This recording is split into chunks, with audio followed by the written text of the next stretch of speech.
மாவட்டம் புது Perungalathur NGO colony பிரதான சாலையில் எழுந்தருளி உள்ள பிரசித்தி பெற்ற ஸ்ரீ லட்சுமி நாராயண திருக்கோயிலின் கும்பாபிஷேக விழா சிறப்பாக நடைபெற்றது.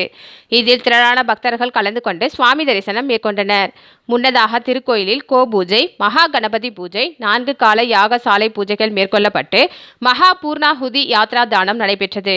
பின்னர் கலச புறப்பாடு மேற்கொள்ளப்பட்டு வேத ஆச்சாரியர்கள் வேதங்கள் முழங்க கலசங்களில் புனித நீர் ஊர்வலமாக எடுத்து செல்லப்பட்டு கோயில் கும்ப கலசங்களின் மீது புனித நீர் ஊற்றப்பட்டு கும்பாபிஷேகம் நடைபெற்றது.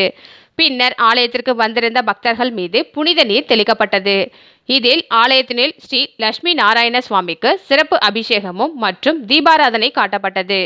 மேலும் ஆலயத்தில் உள்ள பரிவார தெய்வங்களான விநாயகர், ஐயப்பன், ஆஞ்சநேயர், நரசிம்மர், லட்சுமி ஐகிரீவர் போன்ற சுவாமிகளுக்கும் சிறப்பு பூஜைகள் செய்யப்பட்டன. இந்த கும்பாபிஷேக நிகழ்ச்சியில் புது பெருங்களத்தூர் மற்றும் அதன் சுற்றுவட்டார பகுதிகளைச் சார்ந்த திரளான பக்தர்கள் கலந்து கொண்டு சுவாமி தரிசனம் மேற்கொண்டு லட்சுமி நாராயணரின் அருளினை பெற்று சென்றனர். பின்னர் ஆலயத்திற்கு வந்திருந்த பக்தர்கள் அனைவருக்கும் ஆலய விழா குழுவின் சார்பாக அன்னதானம் வழங்கப்பட்டது. இந்த கும்பாபிஷேக விழாவில் ஆலய விழா குழு நிர்வாகிகள் தலைவர் மோகனசுந்தரம், செயலாளர் முனுசாமி, பொருளாளர் கோதண்டராமன், துணைத் தலைவர் வெங்கடேசன், ஆலோசகர் சந்திரபாபு மற்றும் பல்வேறு அரசியல் கட்சிகளை சார்ந்த பிரமுகர்கள், ஆலய உபயதாரர்கள், தொழில் அதிபர்கள் உள்ளிட்ட முக்கிய பிரமுகர்கள் பலரும் கலந்து கொண்டனர்.